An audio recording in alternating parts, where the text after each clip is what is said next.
And welcome back to the Awaken to the Truth of You series. And today we're going to be talking about pulling together the collaborative souls. And as you can imagine, this is an immense task. And there is a very specific collective that has been set up with Archangel Sheldon, who is actually an unknown archangel, in order to make this happen. They are basically Archangel Sheldon Collective in charge of soul groups. So once God and your higher self have created the contract and then put together and created you, the precious soul, your higher self and you go to Archangel Sheldon and say, okay, this is our contract, can you help? And of course they can. And there is an immense number of incredible entities and beings within the collective. I know of Anushka and Mila, both powerful beings who do a huge amount of work in the collective. So these guys have access to the Akashic records. They have access to just about everything in non-physical, because they are in charge of pulling together every collaborative soul. But think about this. The collaborative souls need to fit with your contract, your soul contract, but it also needs to fit with their soul contract. I mean, when you think about it, it's absolutely mind-blowing. And when I'm saying collaborative souls, I mean every single person that you have ever encountered within your life, from your family to everybody, is part and parcel of this. And what is really imperative to understand is that before any collaborative soul can actually be involved in your life and agree to be around, you have to ask them, and then they have to agree to take their part in your physical incarnation, which of course then needs to fit with their own soul contract. Seriously, this job is immense, and I know that Anushka and Mila and Sheldon are incredibly powerful wielders of energy, and they can see and they can feel energy in a way that most of us in non-physical can't, because of their skill base, because of their capabilities, because of what they do. So let's go into the detail a little bit more. So your soul contract will include agreements with your family members up to grandparent level. If, for example, you are to be fostered or adoptive, and that could either be pre-manifested, or it could be there's a predetermined, something happens, so your birth mum makes a decision to put you up for adoption, or something happens and some kind of abuse happens, or she has an issue, so you're taken into foster care and ultimately adopted, or perhaps go back into your birth family unit.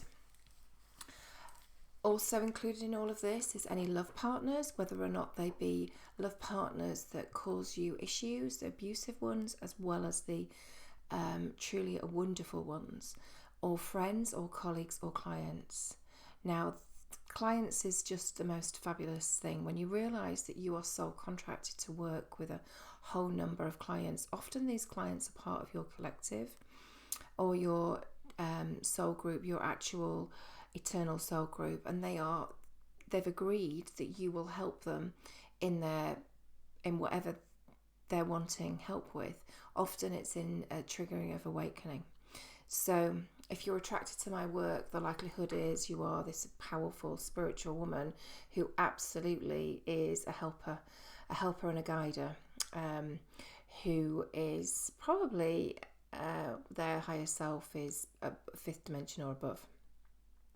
So the foes also are included, i.e. the people that are going to hurt you, and that's an important part of your soul contract, because without feeling the fear labelled emotions, it's very difficult for you to then be able to create the contrast, to be able to create the desires, which is what you are here to do. And then famous people that can be impacting you along your way. For example, John Lennon is part of the Mary Magdalene Collective, which Angela is part of, my higher self, so therefore me. I am part of her collective. And she's all about creation, Mary Magdalene, and fertility and women and empowerment. And so is Angela. She's about empowering women, and she's about creation as well. She has a skill set around creation, as do I, that is second to none. It's a very powerful skill set. So John Lennon is part of the Mary Magdalene collective, and I was really taken with Imagine when I was about 11. I think I was 11 or 12. It was a real pivotal moment for me, because I was coming out of, I won't go into detail, but there was some quite unpleasant stuff that went on in my childhood, and I was coming out of it. It was a pivotal moment for me, and it was a real trigger for me to shift my understanding about love for all. And then, of course, the non-physical guides that make up your team, they need to be pulled together.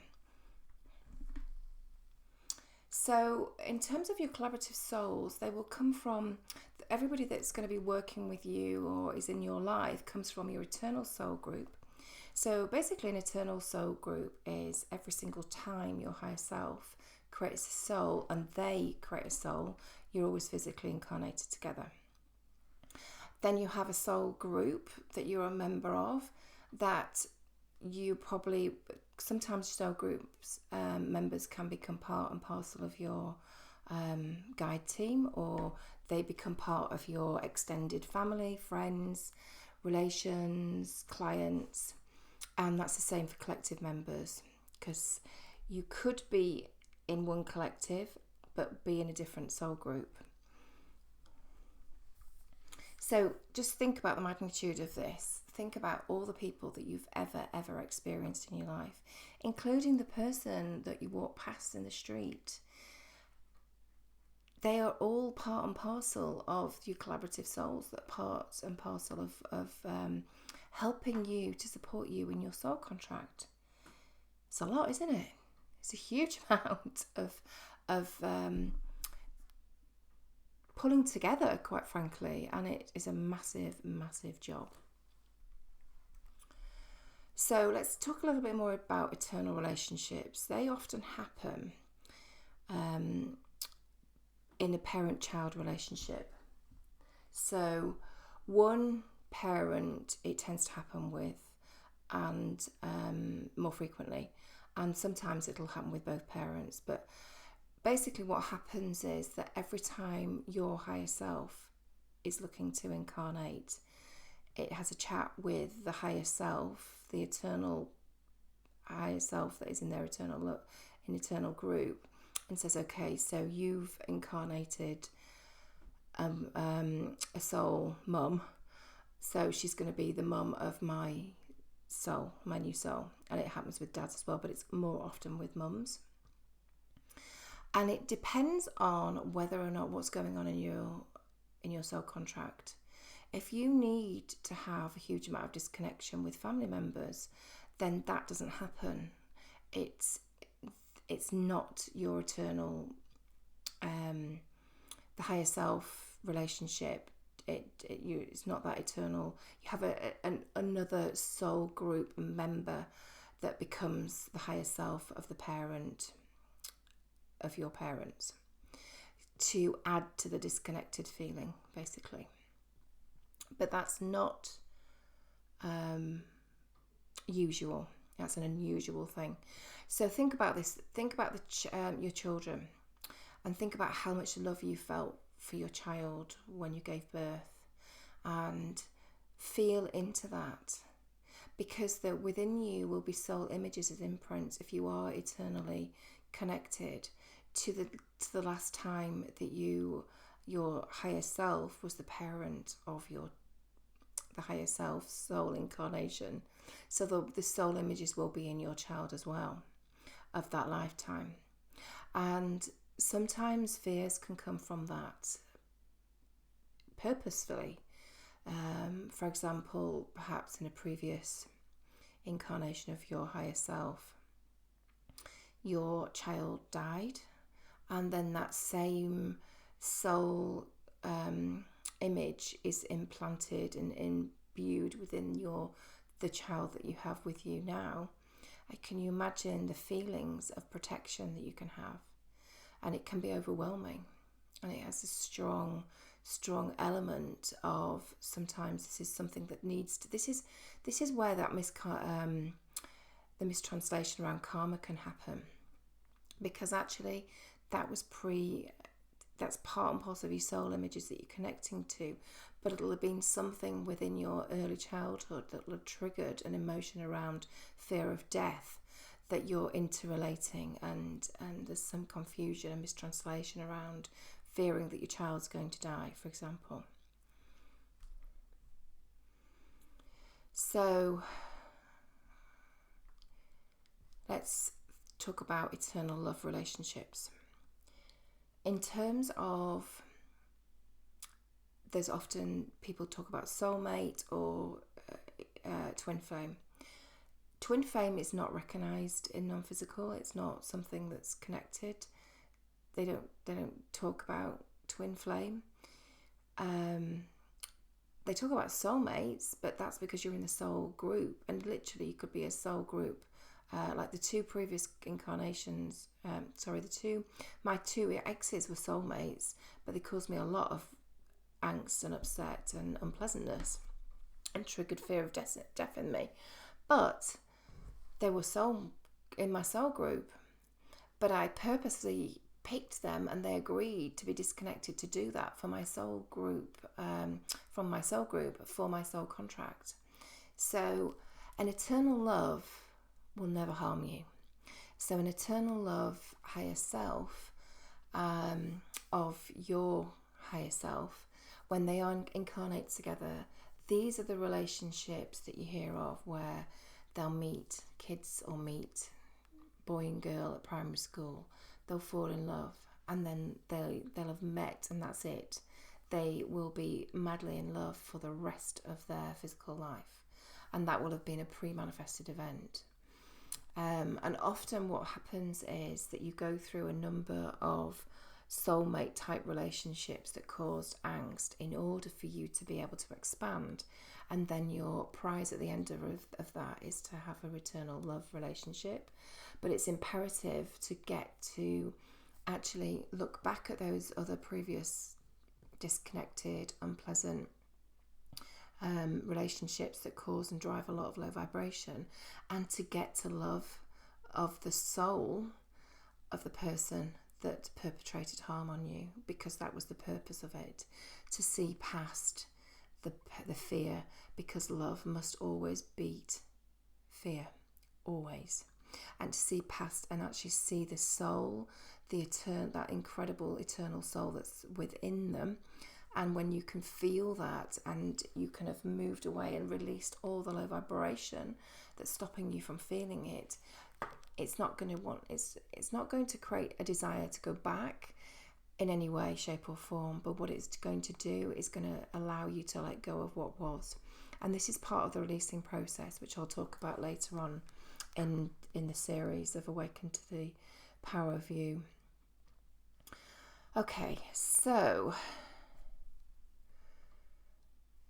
I actually have an eternal love. He's not here yet.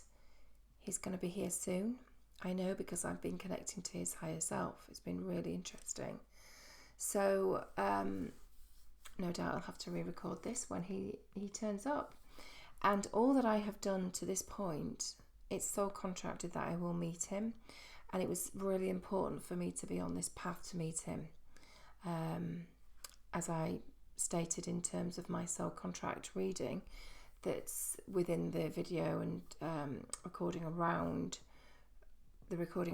my soul contract, there were 3 paths for me, and I could literally at this moment be a non-physical if I'd taken either of the other paths, the forks of early death, basically. And I didn't, because I'm here. I'm chatting to you, and I have completely and utterly love labelled now. So now it's about me expanding to be able to meet him when it is pre-manifested. So, all the other roles within your life, like your siblings, your friends, and the foes, i.e. your enemies, and I say enemies in inverted commas because they're not, because they tend to be the people that become most disconnected for you. And obviously it's, they are actually achieving something in their own soul contract because of it. They all interchange in during incarnations. So they'll come from your own soul group, other soul groups, your own collective and other collectives. It's they come from all sorts of areas. So if you want you want somebody that's going to, as I said before, if you want a parent who you want to have disconnection with, then you choose someone from another collective and another soul group. And it really it's quite helpful that there's no sort of that instantaneous, when you meet somebody and you've known them before, that's a soul group connection. And usually it just makes you feel, wow, I know that person.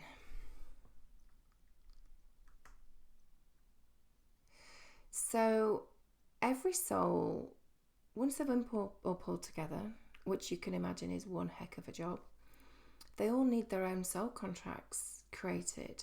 So they have their own personal soul contract, but then, for example, all of the non-physical team that your higher self and you have found, and you could be searching across the multiverses to find these incredible beings.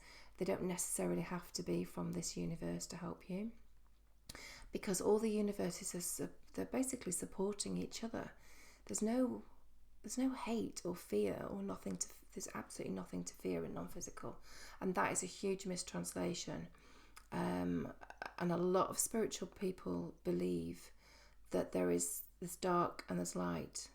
Dark only represents low vibration, and when you have stored low vibration within your physical body, you then mistranslate and you see things and infiltrate your receiving, and it creates a cloak of a feeling of low vibration, and it literally skews what you're seeing, feeling and hearing, even though you absolutely sure you can see it. But when you actually start releasing and doing the releasing process, which I'll talk about later in another video, in another recording, you stop seeing and feeling that. You can only see love and you can only feel love. And it's massively powerful. And when you can actually accept that these amazing beings from all over the universe are here for you, to love you, to care for you, to support you, it's life-changing. I can feel my team around me now, actually. My lovely team who are multidimensional. Okay, so you have each physical incarnation that's with you has a cross-aligned soul contract that's they have their own soul contract and a cross-aligned one that interconnects with yours. And each non-physical entity, whether that be Archangel or Ascended Masters or Ancestral Guides, they all have an aligned soul contract with you. And they all must be asked and they all must agree to all of their involvement in helping you before you incarnate and before they incarnate, if they're coming into physical. So let's have a chat about people that hurt you. And I want you just to feel into the truth of you.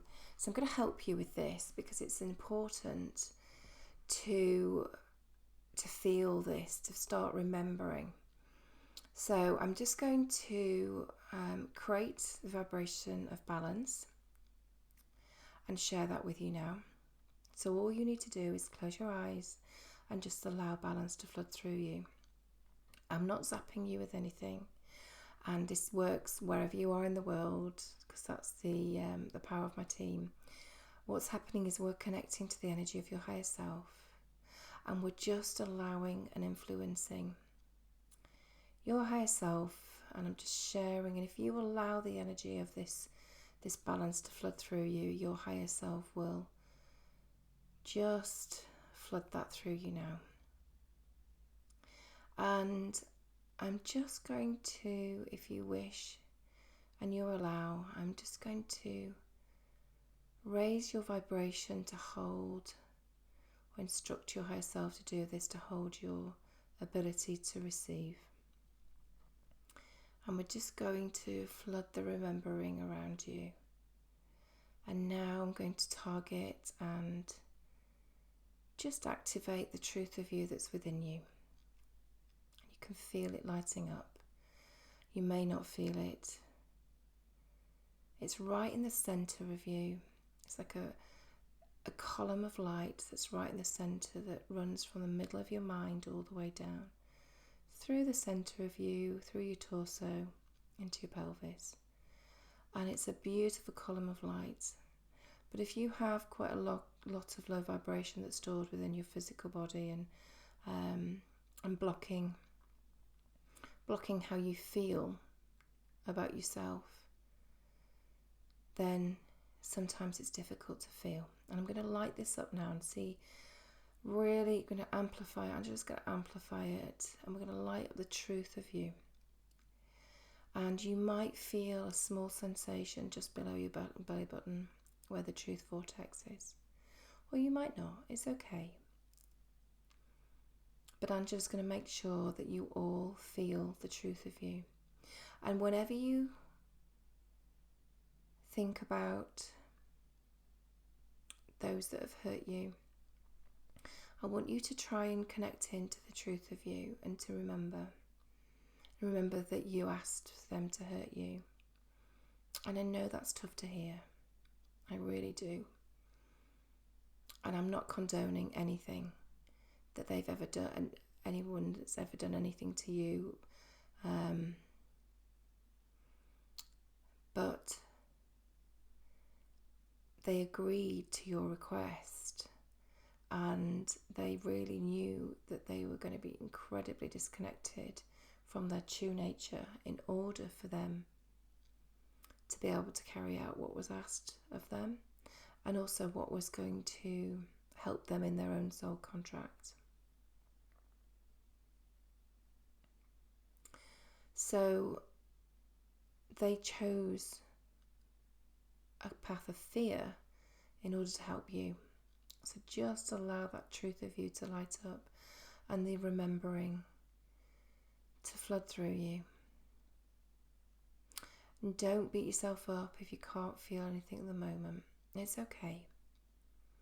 Just allow this to flood through you, and now that it is being activated, the more you feel into it, the easier it will be. So, in terms of guides, you have an amazing team of guides. All that, as I've said, have had to be pulled together to help you. Some of them are just old friends of your higher self. Others are very specific guides for specific capabilities. And they are tied when they connect in with you and the contract is signed. They're very proud to be part of your journey, and it's often their own expansion and ascension is actually tied to how well you do in physical and how well you do to expand. And they feel immense joy when you progress through this. So it's a really powerful thing to know that your higher self could potentially have travelled thousands of millennia through wormholes and black holes to find all these incredible guides for you, just for you.